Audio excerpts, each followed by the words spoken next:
Le rallye de Noël 2023 a bien commencé sur les marchés financiers. Ce rallye de Noël, nous avons anticipé sur la chaîne MinderCash et dans cette vidéo, je vais vous donner mon avis sur la suite de ce mouvement haussier que nous observons actuellement sur les principaux indices mondiaux. Jusqu'à où les indices peuvent monter, quelles sont les conséquences, quel sera le début de l'année 2024. Ça sera le premier sujet de cette vidéo où nous allons faire l'analyse technique des indices qui nous intéressent généralement sur la chaîne MinderCash. Le deuxième sujet de cette vidéo sera l'immobilier. L'année 2023 était une année très difficile pour l'immobilier.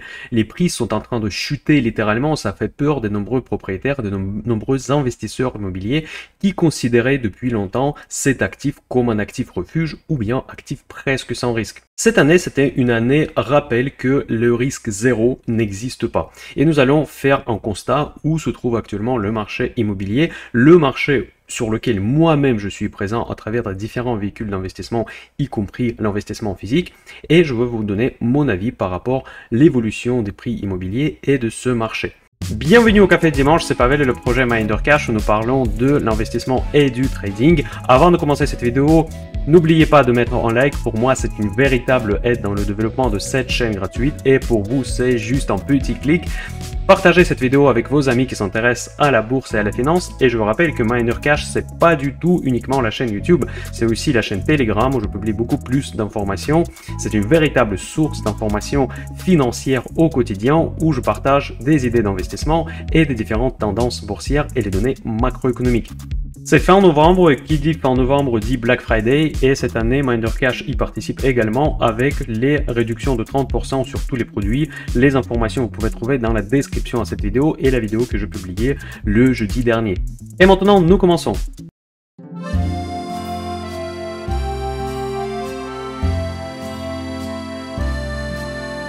Je commence traditionnellement par CAC 40, donc quelque part c'est notre benchmark principal. La semaine dernière, malheureusement, j'ai dû être absent pour des raisons familiales. Et depuis mon absence, il n'y a pratiquement rien qui a changé, sauf que le modèle que j'ai présenté s'est confirmé à nouveau. Et donc nous avons atteint une résistance de 7200-250. Cette résistance en train d'être challengée par Monsieur Marché. Et elle est en train d'être challengée avec beaucoup de succès, il faut admettre, car nous avons dépassé même la borne haute de cette résistance qui pour moi se situe à 7250 points. Et maintenant nous nous dirigeons vers les niveaux les plus hauts de cette année, donc soi-disant entre 7400 voire plus. Donc est-ce que c'est possible d'atteindre ces niveaux d'ici la fin d'année? Pour moi, oui. J'en ai déjà parlé dans mes précédentes vidéos que je suis plus d'avis qu'il y aura le rallye de Noël. Donc je le disais déjà les 15 jours. On l'a déjà vu qu'il y a au moins une phase de rallye de Noël a déjà eu lieu. Et maintenant, c'est la deuxième question qu'on se pose, où j'étais beaucoup plus réticent. Est-ce que ce rallye de Noël nous enverra vers le plus haut de l'année? Là où j'étais un petit peu perplexe par rapport à cette hypothèse, aujourd'hui je suis un peu plus reconforté par rapport aux derniers mouvements, aux derniers événements. Je ne dis pas qu'il y a eu des événements positifs qui pourraient justifier la hausse des marchés significative, mais c'est surtout l'absence des événements négatifs. Donc là, on vit dans le monde comme ça pour le moment, que l'absence des mauvais événements, c'est déjà un très bon événement. Voilà. Et donc, pour moi, on peut tout à fait légitimement viser 7400 avant de la fin d'année dans le cadre de ce fameux rallye de Noël qui, paradoxalement, encore une fois, je fais l'analyse sérieuse d'habitude sur les marchés financiers et je n'ai pas tendance de prendre en considération les mouvements qui sont liés en calendrier, grosso modo, mais en tout cas, selon mon expérience depuis des années et des années, que rallye de Noël, effectivement, même pendant des périodes difficiles, ça arrive assez régulièrement. Je pense qu'il y a quand même aussi une explication fondamentale de ce mouvement que beaucoup de traders veulent clôturer une année et toucher les bonus par rapport à leur PNL. Mais ça reste un petit peu des hypothèses qui sont fondées purement et simplement sur mon ressenti. Donc pour moi, on peut tout à fait aller avec la baisse de volume que n'aura sans doute après les fêtes de Thanksgiving aux États-Unis et ce fameux Black Friday dans lequel nous sommes maintenant. Eh bien, avec la baisse de volume, on peut facilement franchir les supports et les résistances sans pour autant les remettre en cause. Pour moi, l'objectif de cette année, c'était 7400 points sur l'indice français. Au-delà, ça va être compliqué. Et au-delà, mes amis, ça, c'est vraiment une annonce importante, la première de cette vidéo, que je vais commencer à shorter les marchés. Pour shorter les marchés, j'utilise les produits optionnels. Donc, ce sont des produits où nous avons le contrôle total et complet sur le risque que nous prenons. Pour moi, le contrôle du risque, surtout dans le trading, c'est la clé au succès. Pour cette raison, je crée le club Option Invest auquel je vous invite de rejoindre. En plus, maintenant, il y a encore une fois l'offre de Black Friday avec moins 30% de l'abonnement. Vous payez les droits d'entrée une seule fois et après, vous avez l'accès à vie sur tout le nouveau contenu que je vais publier. Donc, vous aurez une formation sur les options et les informations sur les positions que je prenne. Eh bien, sur le CAC 40, si on s'approche à des niveaux les plus hauts de cette année 2023, je vais considérer des positions short avec des stratégies optionnelles. Donc, il y en a plusieurs. Je n'ai pas encore décidé quelles je vais exactement implémenter. Peut-être il y en aura deux. C'est la première idée que pour l'instant que j'ai en tête. La première, ça sera bear call spread. Et une deuxième, ça sera en bear put spread. Ou bien put sec. Voilà. Ça, c'est pour l'instant les idées que j'ai en tête, mais ça va encore changer. Je vais évidemment informer tous mes abonnés de Club Option Invest. Voilà, je ne vais pas rester très longtemps sur l'indice CAC 40. J'étais haussier quand on était au plus bas et je reste pour l'instant haussier parce que je ne vois pas de raison pourquoi on devrait rechuter. Évidemment, on se réserve une petite protection que si jamais on a un imprévu, évidemment, tout peut changer du jour au lendemain. Et les sources potentielles de ces imprévus n'en manquent pas en ce moment. Nous avons la géopolitique, nous avons l'inflation, nous avons la récession en même temps. Est-ce qu'il y aura une stagflation, la politique des taux? Il y a tous les débats que nous avons eus tout au long de cette année 2023. Je fais un petit passage sur les indices américains. Je commence par S&P 500. Pourquoi le petit passage? Parce que j'aime pas les indices américains. Pourquoi je les aime pas? Pas parce que j'aime pas les Américains, mais surtout parce que ces indices sont très difficiles à lire avec l'énorme poids des GAFAM et des valeurs technologiques. Cette semaine, il y a eu encore Nvidia qui a publié des résultats très très bons, supérieurs aux attentes. Mais par contre, ça a été accueilli froidement par le marché parce que les analystes apparemment s'attendent, les opérateurs de marché surtout s'attendent à encore mieux. Cette action, cette entreprise extraordinaire évidemment, est valorisée tellement cher que maintenant, pour y investir, les traders, les investisseurs, les fonds s'attendent que les performances soient quasiment stratosphériques. Elles sont déjà stratosphériques, mais visiblement c'est encore un autre niveau. Donc voilà, Nvidia, elle a bien publié, mais par contre, ça n'a pas changé la tendance des marchés. Encore une fois, l'indice S&P 500, même l'indice S&P où il y a beaucoup de valeurs industrielles, c'est l'indice de dizaines d'actions. Et donc, quand on investit dans S&P 500, il ne faut pas croire qu'on investit de manière diversifiée. On continue à investir dans les GAFAM plus 2-3 grosses valeurs. Donc, c'est pour ça que je regarde beaucoup moins cet indice, mais je veux quand même vous donner mon avis. C'est que, en regardant l'analyse technique, et encore une fois, je suis très méfiant par rapport au message que l'analyse technique puisse nous transmettre compte tenu de la particularité de ces indices, que nous observons clairement une cassure très importante et nous pouvons croire que voilà, on est reparti vers le bull run très puissant. Mais je doute, franchement, je suis très perplexe par rapport à ce raisonnement parce que quand on attend les niveaux résistance, tout dépendra encore une fois des valeurs de GAFAM. Après, il y a des valeurs de GAFAM qui sont très solides à long terme, notamment Microsoft, notamment Nvidia, sauf si Nvidia se voit une revalorisation puissante parce que vraiment aujourd'hui elle price pratiquement toutes les bonnes nouvelles qu'elle puisse avoir. Mais par exemple Microsoft et Google, ils ont quand même encore beaucoup de potentiel de hausse, sachant qu'ils sont très exposés sur l'intelligence artificielle, qui est un sujet hype aujourd'hui. Pour les autres GAFAM, c'est plus compliqué, notamment pour Apple, pour Amazon, parce qu'ils font face à quand même des phénomènes différents qui sont un petit peu moins évidents en termes de visibilité. Donc, tout dépendra des GAFAM, encore une fois, mais pour moi, le rallye de Noël se réalisera également sur ces indices et nous pouvons facilement atteindre 4600, où on est déjà presque. Et après, le plus haut de cette, bon, c'est même pas de cette année, c'est de l'année avant, on peut aller vers les 4800 comme l'objectif absolu. Je ne crois pas qu'on va aller jusqu'à 4800, mais si on dépasse 4600, on aura quand même une figure technique qui me paraît quand même très haussière. Je ne veux pas parier dessus, mais je veux plutôt parier à la baisse quand on va atteindre les niveaux de 4800 parce que les challenges sont de taille pour l'année prochaine. Pour le Nasdaq, c'est encore une fois c'est pareil. Nous voyons l'image qui est très similaire à celle de S&P 500. Eh bien, l'objectif est bien évidemment différent. C'est le plus haut 16 500, 16 500, 16 600. Donc, c'est la résistance absolue. C'est le plus haut historique, je crois, de Nasdaq. Mais encore une fois, il faut avoir des raisons pour y aller. Par contre, sur les valeurs tech, il y a des raisons pour aller beaucoup plus loin parce que le potentiel d'intelligence artificielle est pratiquement illimité. Donc là, je le vois aujourd'hui illimité, on n'est que au début. Et les entreprises qui vont réussir de se positionner avec des gros moats, soit des gros avantages concurrentiels, et vont évidemment tirer une épingle du jeu dans cette affaire de l'intelligence artificielle. Mais ça ne m'étonnera pas du tout que les traders qui vont jouer l'histoire de Christmas Rally vont choisir Nasdaq comme le support principal parce que justement c'est le support qui est le plus sensible à des meilleures sociétés au monde. Voilà mes amis, je résume très rapidement ce que je dis par rapport aux trois principaux indices qui nous intéressent, c'est que je reste haussier à court terme jusqu'à la fin d'année et peut-être début de l'année 2024. Par contre, je commence à devenir baissier pour l'année suivante. L'année suivante, ça sera particulière. Je vais faire évidemment des vidéos pour se projeter dans l'année à venir. Mais les plus gros challenges, ça sera justement de régler cette équation entre l'inflation qui reste encore forte dans certains endroits et la récession qui commence de plus en plus sentir.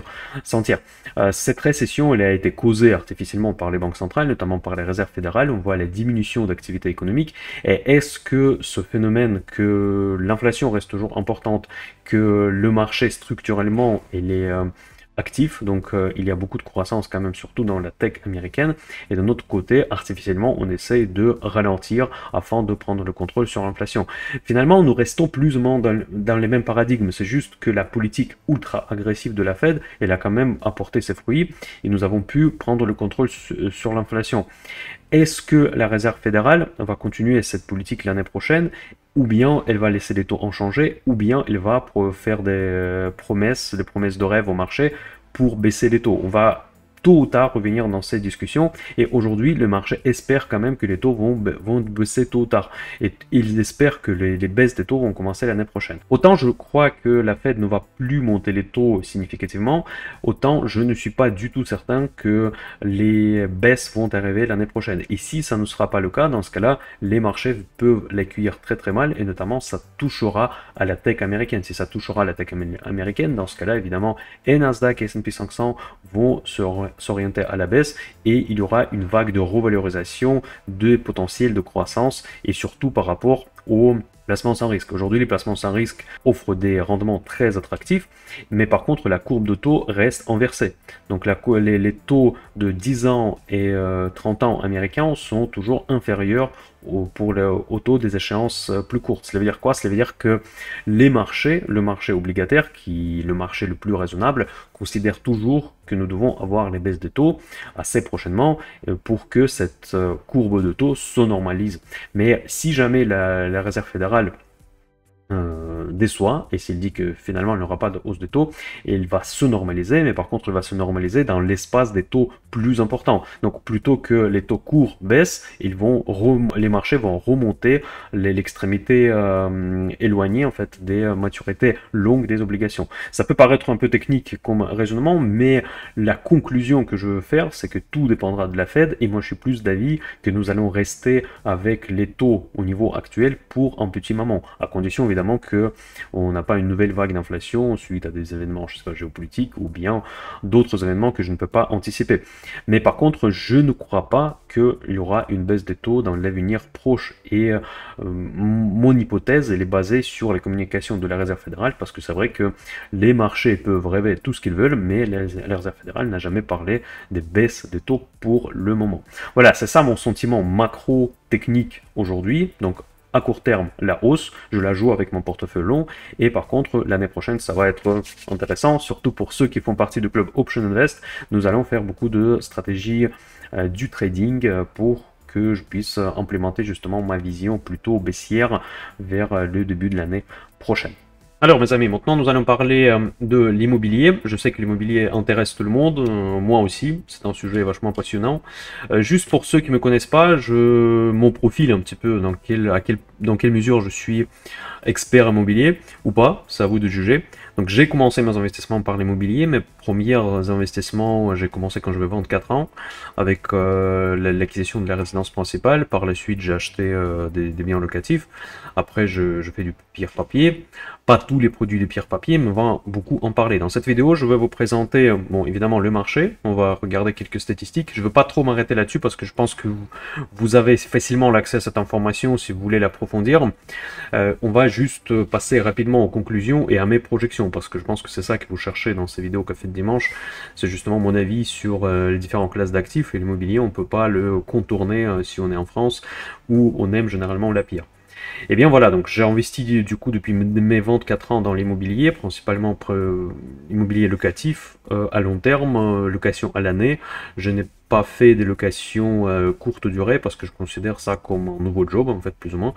C'est pas vraiment l'investissement passif, et ce que je cherchais dans l'immobilier, c'est plus l'investissement semi-passif. Donc évidemment, l'investissement passif à 100%, ça n'existe pas. Bon, peut-être les treasuries américaines, même là, il faut passer un ordre quand même.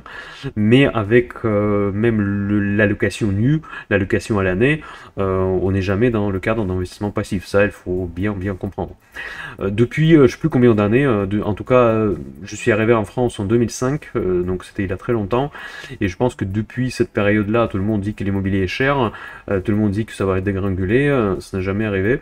Ça n'est jamais arrivé pour des différentes raisons. Une de ces raisons, c'est que les taux restaient bas, et la politique des gouvernements dans les pays occidentaux pendant ces décennies était la politique des taux bas, voire les politiques de taux zéro. C'était enclenché encore par George Bush deuxième, et maintenant jusqu'à tout récemment, on était exactement dans ce contexte. Et évidemment, cet environnement macro, il a été très propice pour justement l'investissement immobilier. Beaucoup de personnes s'est enrichies dans l'immobilier. Si vous cherchez sur internet, sur YouTube, vous avez beaucoup d'experts immobiliers sur différentes chaînes YouTube qui vendent des formations sur l'immobilier, justement parce que c'est vrai que c'est un actif où on pouvait démarrer avec 0 € en capital, avec un salaire relativement faible. Donc on pouvait construire le capital avec l'immobilier, le capital à crédit.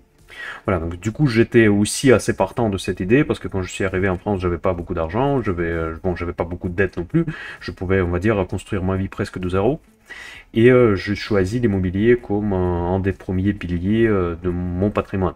Voilà, c'est un petit peu le contexte. Aujourd'hui, nous arrivons peut-être à un point pivot. Un point pivot dans le sens que la politique monétaire change drastiquement. Je ne peux pas prendre un pari combien de temps ça va durer, combien de temps nous allons rester avec les taux relativement élevés que nous avons aujourd'hui, s'ils vont monter encore plus. Parce que cela dépend évidemment de la situation globale, économique, macro, et toutes les choses que nous discutons pratiquement toutes les semaines sur la chaîne Minder Cash, à laquelle je vous invite à nouveau à vous inscrire si ce n'est pas encore le cas. N'oubliez pas en like, mes amis, si vous aimez immobilier. Je sais que les vidéos où je parle d'immobilier en généralement sont relativement regardées, relativement populaires.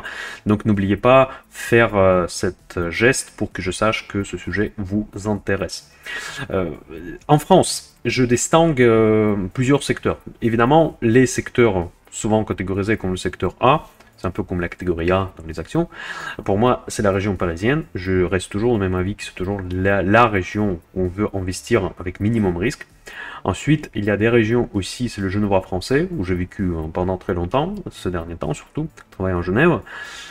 Après, il y a des micro-régions, on va dire de niche, et aussi la Côte d'Azur. Ça, pour moi, ce sont des secteurs où nous pouvons dire que c'est vraiment la crème de la crème. On peut investir de manière placement, dans l'esprit de placement, si vous voulez. Voilà. Parce que pour moi, investir dans la pierre, dans la petite couronne et dans Paris même, c'est l'investissement. Après, quel taux sera vous proposé, et est-ce que ce taux sera intéressant par rapport aux d'autres types de placements, notamment aujourd'hui, en fin de l'année 2023, le taux sans risque, ou presque sans risque, peut vous donner 5%, et ce taux, il y a encore quelques années, faisait rêver les investisseurs immobiliers. Donc il fallait prendre un risque des impayés, un risque des vacances locative prolongée pour obtenir ce taux. Aujourd'hui, nous avons ce taux gratuitement sur les obligations d'État ou des obligations des corporates très très solides. Donc il faut vraiment réfléchir dans cet esprit-là. Quelle est l'alternative de placement dans l'immobilier?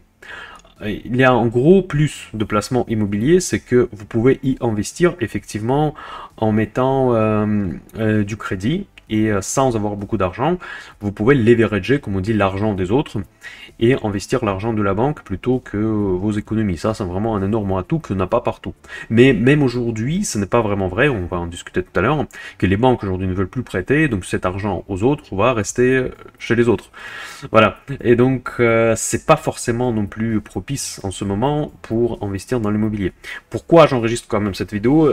Vous allez vous dire que si je suis plutôt négatif, c'est vrai que je suis très négatif même sur l'immobilier aujourd'hui. C'est parce que ce marché, il est absolument à suivre, parce que nous sommes aujourd'hui dans un énorme déséquilibre sur le marché immobilier, déséquilibre qui est le suivant, selon moi, encore une fois. Je vous rappelle encore une fois que je n'ai pas le droit de donner des conseils d'investissement, patati patata, tout ce que je dis c'est uniquement mon avis. Donc aujourd'hui, ne parlons même pas de l'inflation. Les taux sont élevés, on ne sait pas s'ils vont baisser. Le marché pense que oui, certains pensent que non, moi je pense qu'ils vont rester plus ou moins autour des niveaux actuels. On verra qu'ils vont avoir raison. Donc les prix ont vécu, les prix immobiliers ont eu un trend de plusieurs décennies de hausse. Après, il y a eu de petites corrections par-ci par-là, mais généralement, c'était un trend extrêmement haussier. Donc, ça veut dire que nous arrivons aujourd'hui au top. Même si ça commence à se corriger, tout le monde commence à crier déjà « Ah là là, catastrophe, catastrophe, les prix immobiliers chutent ». Mais elles chutent à partir des niveaux extraordinaires. Nous avons vu déjà plusieurs fois les actions, notamment dans les énergies renouvelables, on a discuté beaucoup de fois sur la chaîne Miner Cash, qui ont vu les cours X fois supérieur au cours actuel. Parfois, ce X fois représente 5 fois, 6 fois, même 10 fois, et les actions ont quand même chuté. Je ne dis pas qu'avec l'immobilier, on peut avoir la même chose. Certes, la classe d'actifs immobiliers ne présente pas le même niveau de volatilité, mais dans tous les cas, il faut quand même comprendre que tous les actifs peuvent baisser. Et vu que les trends d'immobilier sont longs, le trend baissier sera long également. À moins que cette baisse que nous vivons aujourd'hui, ce n'est qu'une petite correction, on va repartir à nouveau dans un cycle de hausse. Ceci sera possible uniquement dans les conditions suivantes. Si les banques centrales vont revenir à la politique à taux zéro. Dans ce cas-là, on va revenir exactement dans le même setup où on était avant, pendant le Covid, encore largement avant le Covid. On peut facilement emprunter, les banques sont très cool, il y a l'immobilier, et l'immobilier dans ce cas-là va continuer à monter. Chacun peut émettre sa propre probabilité pour ce scénario. Moi, je considère ce scénario comme relativement faible, voire très faible. Parce que pour que cela arrive, dans ce cas-là, nous devons glisser vraiment dans une décroissance. Aujourd'hui, les États-Unis ne peuvent pas arrêter la croissance. Je sais qu'il y a certains économistes très réputés qui parlent d'un retour possible à la décroissance ou vraiment stagnation des économies, mais est-ce que cette stagnation ne va pas se réaliser dans un contexte d'une inflation relativement élevée quand même? Ce qu'on appelle parfois la stagflation, un phénomène très dangereux dans l'économie. Pour moi, c'est pas encore sûr que même si on glisse dans les récessions, ou bien en stagnation du PIB dans les pays développés, que l'inflation, elle, va chuter. Et si l'inflation ne chute pas, dans ce cas-là, les banques centrales ne pourront pas baisser les taux. Elles pourront baisser les taux uniquement si les deux conditions sont remplies. Donc la croissance tombée à zéro ou bien négative, et en plus, l'inflation est également à zéro. Dans ce cas-là, ils auront des arguments pour baisser les taux. Mais justement, cette baisse de l'inflation aussi drastique à zéro me paraît extrêmement peu probable. Et en plus, n'oubliez pas que nous avons des risques géopolitiques, nous avons tout un tas de risques qui peuvent encore faire croître le prix des matières premières. Il y aura le chantage de la part de la Russie, on peut avoir encore le chantage de la part des pays producteurs de pétrole si jamais le conflit au Moyen-Orient prend de l'ampleur. On peut avoir la guerre commerciale, suite de la guerre commerciale entre la Chine et les États-Unis, qui peut se propager sur l'Europe. Et du coup, vu qu'on produit énormément de choses en Chine, nous pouvons vivre exactement la même chose et avoir une manque des pièces détachées, des détails de la main-d'œuvre chinoise. Et tout cela va contribuer dans l'augmentation de l'inflation. Si l'inflation va repartir à la hausse, forcément, personne, aucune banque centrale ne pourra pas baisser les taux. Donc pensez bien à ça, donc c'est que nous pouvons se retrouver dans une situation où les taux, ça sera impossible de les baisser. Voilà, ça c'est le contexte actuel. Maintenant, nous allons regarder quelques chiffres que j'ai préparés pour vous pour cette vidéo. Et c'est logique de commencer par l'Île-de-France, parce que si l'immobilier chute, c'est peut-être la première région qui va m'intéresser. Bon, ou pas, bon, on va voir. Mais quelle est l'ampleur de chute en Île-de-France, qui est considéré souvent comme le placement immobilier le plus sûr? J'ai l'information de l'INSEE de 2 premiers trimestres, donc peut-être les chiffres ne sont pas tout à fait à jour, mais je pense que nous sommes proches des chiffres actuels.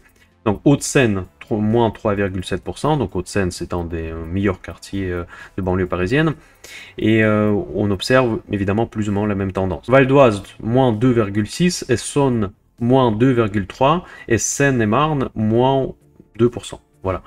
Pour l'instant, cette chute, entre guillemets, me paraît vraiment minimale. Minimale, vraiment. On ne peut même pas parler d'une baisse réellement. C'est une correction. Après une hausse aussi drastique des taux d'intérêt, franchement, je ne sais pas de quoi on parle. Au niveau de la France entière, je déteste regarder les chiffres en France entière. Je sais qu'il y a certains journaux l'avancent le chiffre de hausse ou de baisse des prix immobiliers dans toute l'Hexagone. Pour moi, ça ne rime à rien, absolument. Donc déjà, quand on regarde les secteurs comme Hauts-de-Seine ou Paris en entier, ça ne va rien dire, parce que chaque quartier, bien évidemment, est différent. Mais au moins, comme ça, on a les tendances claires de l'ampleur des baisses. Parce que c'est sûr qu'évidemment, dans certains arrondissements, ça baissait plus, dans d'autres moins. Mais on voit que les chiffres pour l'instant ne font pas peur du tout. Moi, c'est vraiment, même je suis content que ça baisse au moins un petit peu, parce que sinon, ça ressemblerait vraiment à une bulle.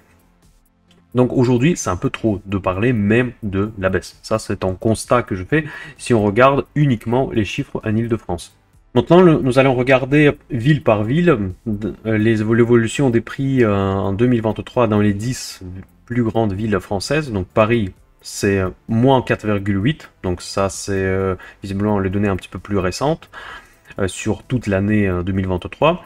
Donc Marseille, il a pris 2,3%. D'ailleurs, j'en ai parlé déjà de Marseille très rapidement dans mes précédentes vidéos. Je ne sais pas si vous vous souvenez, parce que je n'ai pas approfondi ma réflexion, mais c'est une des villes qui m'intéresse le plus en ce moment. C'est pas parce que j'habite dans le sud de la France, mais peut-être en partie aussi, mais surtout parce que c'est une région où il y a beaucoup d'investissements. C'est vraiment... Je le vois. Franchement, je le vois dans la presse locale, je vois qu'il y a beaucoup de choses qui arrivent dans le secteur de Marseille. Et déjà c'est un très gros bassin d'emploi, et je trouve que dans le PACA, en fait, la structure de l'économie, elle est légèrement différente par rapport au reste de la France. Je vais expliquer ce que je veux dire. Je trouvais depuis longtemps que le problème économique de la France, bon évidemment c'est pas forcément le plus gros problème, mais un des problèmes économiques, c'est la forte centralisation sur les grandes villes. Notamment, si on veut faire une belle carrière, dans la plupart des métiers, il faut aller à Paris. Donc, si vous voulez vraiment faire une extraordinaire carrière, c'est très difficile de s'imaginer de ne pas passer par Paris. C'est pas le cas dans beaucoup d'autres pays, notamment l'Allemagne. L'Allemagne, vous savez quelle est la capitale de l'Allemagne en réalité. Donc il y a beaucoup de villes qui ont une importance majeure. Donc Munich pour l'industrie, Francfort pour la finance, Bonn pour l'administration, Berlin également pour l'administration, mais pas que pour l'administration, vous voyez. Il y a un certain équilibre économique. Donc chaque ville a ses responsabilités. C'est un petit peu comme dans l'Union soviétique. Bon, je rigole bien sûr. C'est le cas également aux États-Unis, c'est le cas également dans pas mal d'autres pays, mais par contre, par exemple, l'Angleterre, c'est encore pire que la France, donc c'est encore plus centralisé sur Londres. Par exemple, même pratiquement dans tous les métiers, si vous voulez faire une carrière, il faut absolument être à Londres. Eh bien, dans le sud de la France, je trouve que ce phénomène il est moins présent, parce que c'est vrai qu'il y a Marseille, qui n'est pas forcément la ville où il faut mieux travailler. Il y a également Aix-en-Provence, il y a également Arles, il y a également Avignon, il y a également beaucoup de villes moyennes dans le PACA, où on peut trouver de l'emploi. Et c'est pas forcément l'emploi le mieux payé. C'est vrai que le chômage est relativement élevé, mais c'est pour d'autres raisons. Si vous avez fait des bonnes études, si vous avez un profil qui est recherché, vous pouvez vous retrouver pas uniquement dans la capitale de la PACA, qui est Marseille, ou bien Montpellier, par exemple, dans les villes de cette taille, ou Nice. Donc vous pouvez vous installer plus ou moins où vous voulez et espérer légitimement de trouver de l'emploi. Donc c'est pour ça que je trouve que c'est quand même assez intéressant.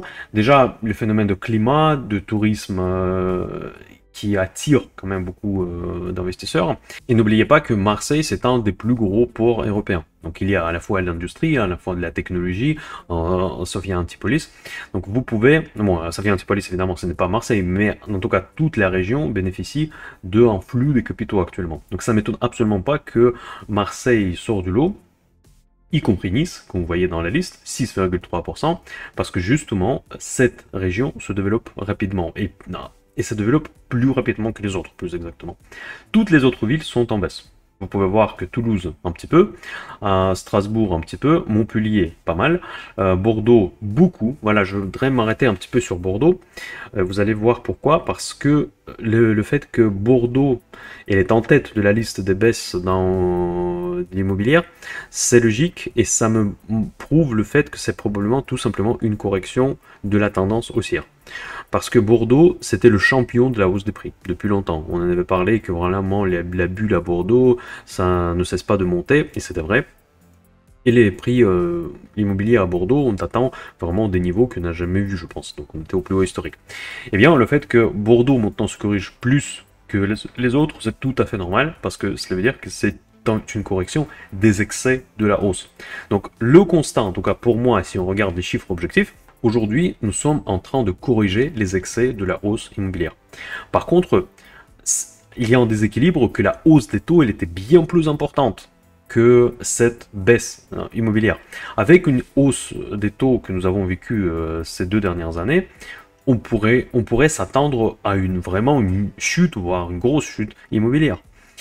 Eh bien, aujourd'hui, nous voyons une forte résistance de ce marché. Je pense qu'il y a quand même beaucoup de l'inertie, parce que beaucoup de personnes pensent qu'il y a quand même l'immobilier, ça reste plus sûr, etc. etc. Et il y a un risque quand même que ces investisseurs réalisent un jour que c'est vrai que investir en immobilier, c'est plus très intéressant, et il vaut mieux de placer cet argent dans les comptes à terme, voire parce que ça rapporte finalement autant, voire plus. Voilà, c'est ça mon inquiétude, que j'ai l'impression que nous vivons quand même.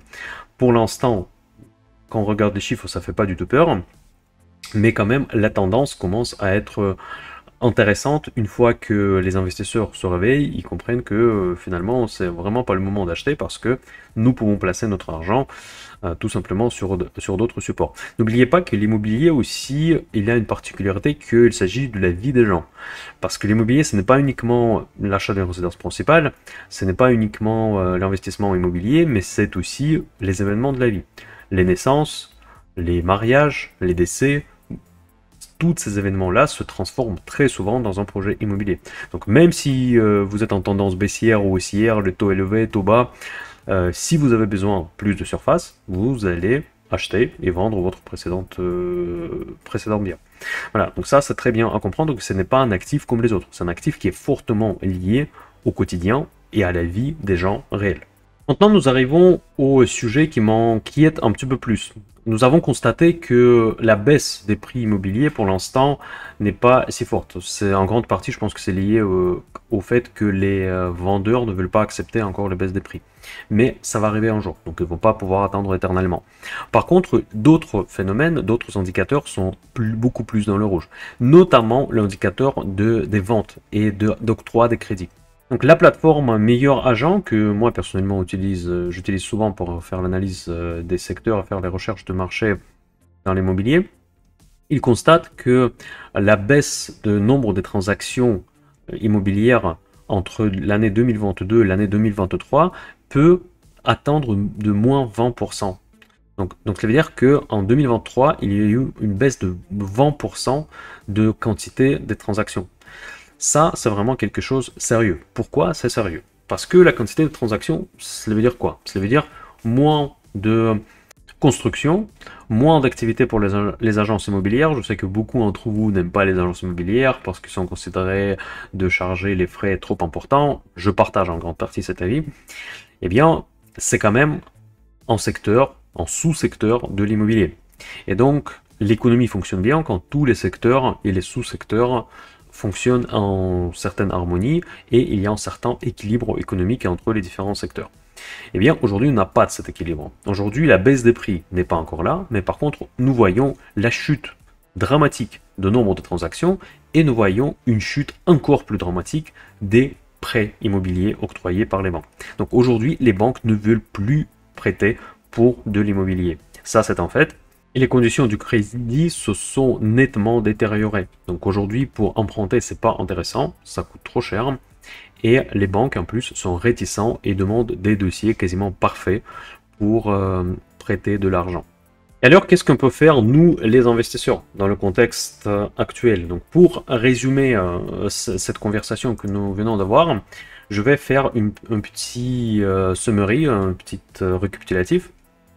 Alors, les taux sont très élevés, les prix n'ont presque pas baissé, ou baissé un tout petit peu, le nombre de transactions chute, donc tout le secteur peut se retrouver en crise, y compris les agences, y compris les promoteurs, et les banques sont défavorables, et ils ont complètement changé d'avis sur l'investissement immobilier, ils ne veulent plus prêter de l'argent ni aux futurs propriétaires, ni aux investisseurs immobiliers.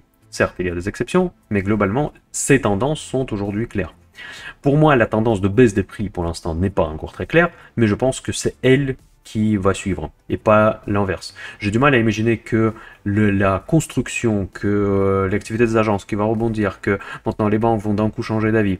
C'est toujours des secteurs où il y a beaucoup d'inertie, c'est des secteurs où la vie ne se change pas du jour au lendemain, et donc ça veut dire qu'on doit se préparer que tous les secteurs autour de l'immobilier vont souffrir. Et donc pour moi, c'est logique de extrapoler ce phénomène sur les prix également. Et donc les prix vont pas s'arrêter à cette baisse presque symbolique de 4-5% que nous voyons dans les villes les plus importantes. Donc c'est-à-dire, ma projection, la première projection, c'est la suite de la baisse des prix immobiliers pour l'année 2024. Donc ça veut dire clairement, aujourd'hui, ce n'est pas forcément le moment d'y investir, sous aucun angle d'analyse. Mais en revanche, c'est le bon moment pour réfléchir, pour en prendre son temps et préparer une stratégie une fois que l'opportunité va se présenter. La crise immobilière, on peut déjà parler d'une crise immobilière que nous vivons aujourd'hui, elle a déjà une ampleur inédite pour ces 2 dernières décennies. Dites-moi dans les commentaires si vous êtes d'accord avec moi ou pas, mais j'ai parlé avec plusieurs agents immobiliers que je connais, et les notaires également, qui constatent qu'effectivement, ils n'ont jamais vu ça. C'est des personnes à peu près de mon âge, donc c'est-à-dire ils sont dans le métier au moins 10, 15, parfois 20 ans. Donc si sur 20 ans, ils n'ont jamais vu ça, c'est-à-dire que nous vivons aujourd'hui quelque chose de particulier. Quelque chose de particulier, ça ne va pas dire que ça va finir dans une grande dépression, mais ça peut finir dans une grande dépression. Et donc nous, en tant que les méchants capitalistes, nous devons se préparer pour saisir les opportunités et élaborer les indicateurs qui vont nous montrer que c'est une opportunité. Pour investir dans l'immobilier, on a plusieurs options, plusieurs véhicules d'investissement si vous voulez. L'immobilier physique, c'est assez évident, je ne vais pas m'arrêter trop longtemps là-dessus. Après, vous avez la pierre papier. Après, il y a crowdfunding, mais je ne vais pas toucher à ce sujet parce que je ne me considère pas comme un expert dedans.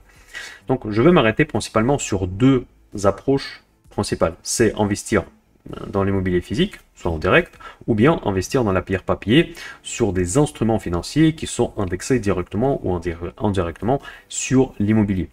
Donc, pour l'immobilier physique, c'est assez clair, je pense qu'on ne va pas trop s'arrêter là-dessus parce que j'ai pas grand-chose à apporter, je dis qu'aujourd'hui, ce n'est pas intéressant, tout court. Par contre, l'immobilier papier, on peut diviser en 2 grandes parties. C'est les SCPI et c'est des foncières cotées. Foncières cotées, on en parle assez régulièrement sur la chaîne Miner Cash parce que c'est le mix entre l'immobilier et la bourse. Les SCPI, c'est comme les foncières cotées, sauf qu'elles ne sont pas cotées, où le prix est déterminé soit une fois par an ou bien une fois par trimestre, donc ça dépend des SCPI. Mais grosso modo, dans les deux cas, vous investissez dans une entreprise qui achète des immeubles, des appartements, et ensuite elle vous reverse le loyer.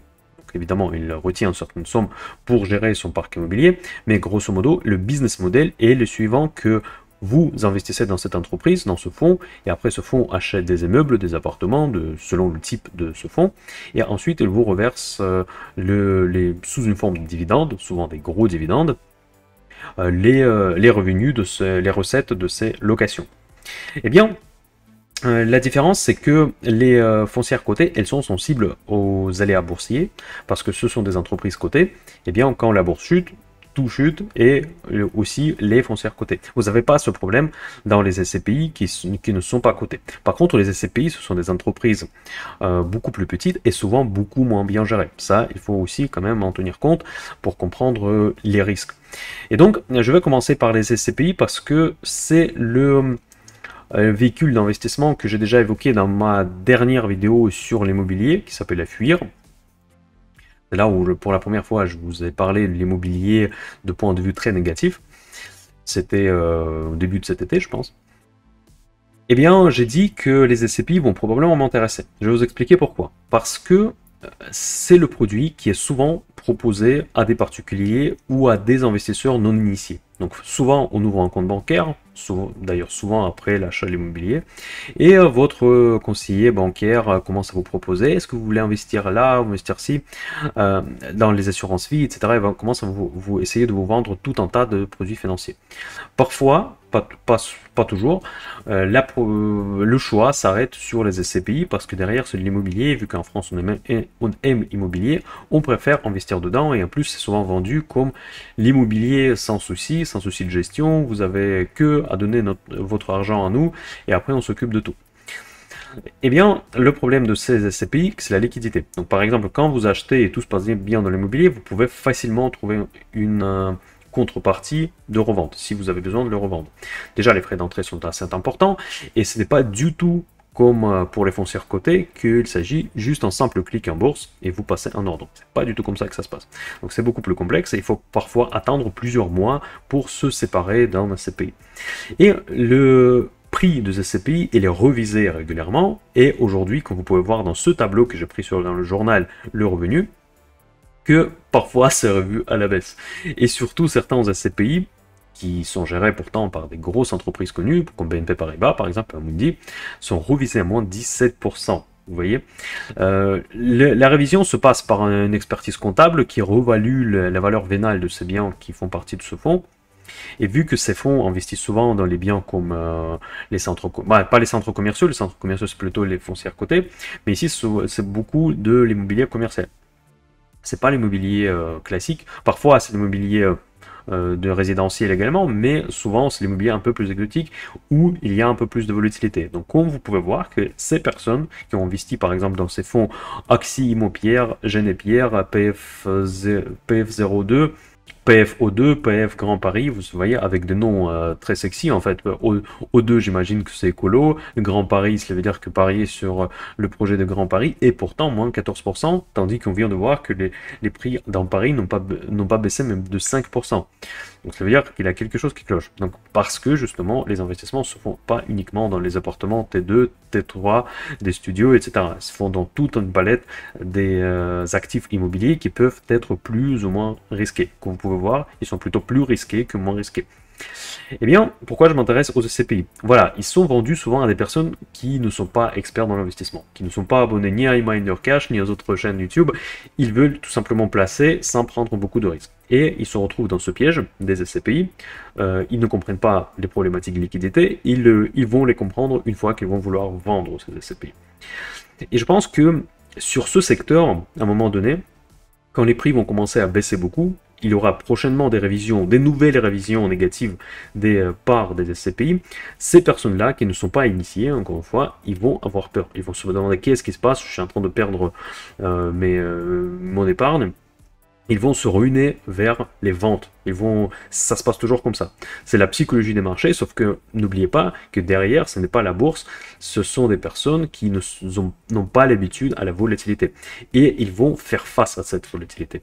Et quand ils vont tous essayer de vendre ces parts, nous allons se retrouver dans une situation où les parts sociales de ces SCPI vont être sous-valorisées par rapport à la valeur de leurs actifs. Et c'est dans ce cas-là, on va pouvoir intervenir sur ce marché.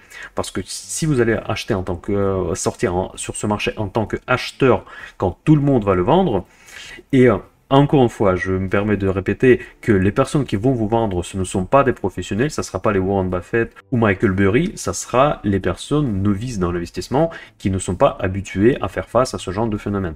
Et dans ce cas-là, vous allez être le seul acheteur de ces produits. Donc je pense que ces produits vont m'intéresser plus que les foncières cotées où les intervenants sont beaucoup plus professionnels, si vous voulez. Parce que qui investit dans les foncières cotées? C'est souvent les fonds de gestion, les fonds de pension américains notamment. C'est aussi des personnes qui ont l'accès à la bourse. C'est déjà les personnes qui connaissent que ce produit existe. Donc ça veut dire qu'ils sont déjà plus ou moins informés par rapport à la bourse, par rapport à comment passer les ordres, etc. Et c'est pas le cas pour les personnes qui investissent dans des SCPI. Donc je pense qu'on va trouver, et très prochainement, dans les SCPI, les inefficiences très importantes. Quand tout le monde va avoir peur, pour l'instant ce n'est pas encore le cas, je ne peux pas donner une date évidente, mais je pense que il y a de fortes chances que ça pourrait arriver dans la deuxième partie de l'année 2024, quand les prix vont continuer à baisser, qu'on aura d'autres révisions des prix des parts des SCPI, et beaucoup de personnes novices dans l'investissement vont se demander qu'est-ce que je fais, je suis en train de perdre mon capital. Voilà, je pense que c'est là-dessus que je vais me former. L'année prochaine, 2024, ça fera peut-être une de mes résolutions de l'année.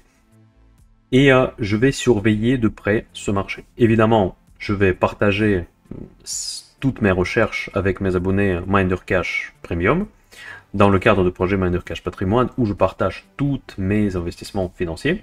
Non seulement les actions, mais aussi mes investissements immobiliers physiques et prochainement peut-être les investissements dans les SCPI. Voilà mes amis, c'est tout pour aujourd'hui. J'espère que cette vidéo vous a plu. Si vous aimez bien le sujet immobilier, n'oubliez pas de mettre en like, partagez cette vidéo avec vos amis qui s'intéressent à la bourse et à la finance. Je vous dis à très bientôt et tout le meilleur sur la chaîne MinderCash. Bye bye.